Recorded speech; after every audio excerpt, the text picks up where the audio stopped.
Pentagon. Defense officials now admitting that the Pentagon shipped live anthrax across the country to labs in as many as 9 states. Catherine Harrods joins us. Catherine?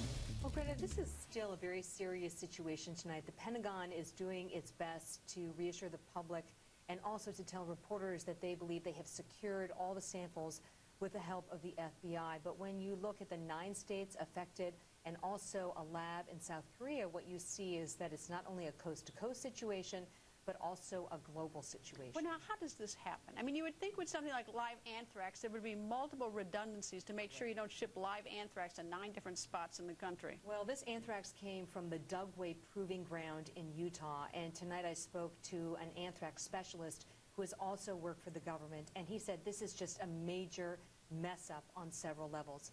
Dugway, he said, almost always uses live anthrax, and there are procedures in place to deactivate it, either using heat or radiation. And once that happens, it's supposed to be labeled immediately.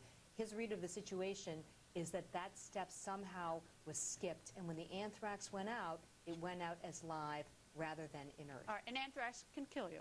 Well, it can kill you. We essentially shut down Capitol Hill and the mail system 2 months after 9/11 when anthrax was sent through the mail.